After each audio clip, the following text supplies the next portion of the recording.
আসসালামু আলাইকুম।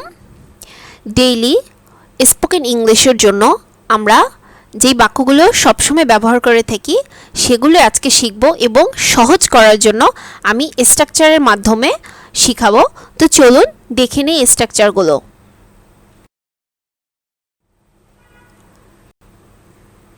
I am being able মানে আমি পারছি, এই ধরনের অর্থে এটা ব্যবহৃত হবে। আই অ্যাম বিং অ্যাবল, তারপরে হচ্ছে বাকি সেন্টেন্সটা হবে মানে আমি পারছি, আমি করছি, এই টাইপের বাক্যগুলোর ক্ষেত্রে এই স্ট্রাকচারটি হবে।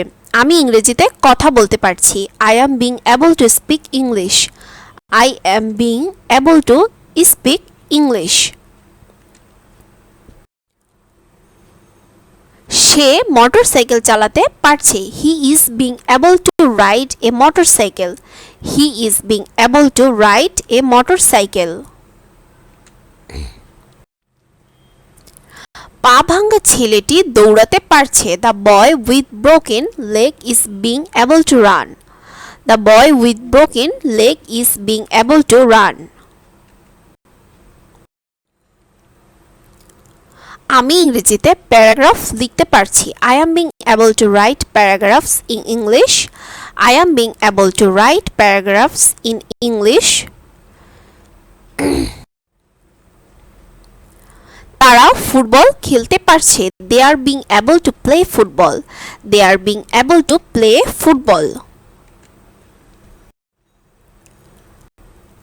আমি অঙ্কটি করতে পারছি। I am being able to do the some.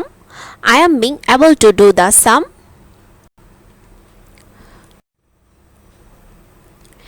Dare এর ব্যবহারের ক্ষেত্রে মানে আমরা যখন সাহস নিয়ে কথা বলি সেই ক্ষেত্রে প্রশ্নবাচক বাক্যগুলো আমরা কিভাবে বলে থাকি? তোমার সাহস কত? How dare you?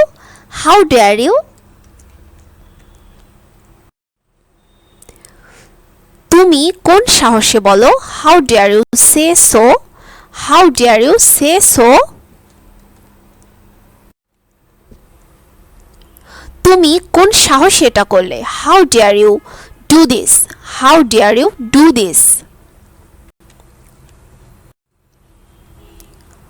তুমি কোন সাহসে বাহিরে গেলে? How dare you go outside. How dare you go outside.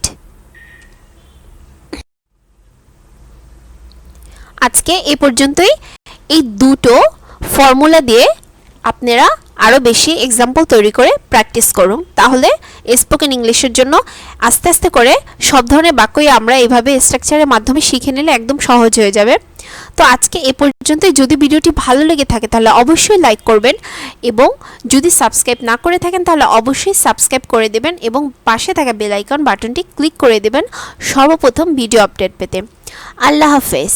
আসসালামু আলাইকুম।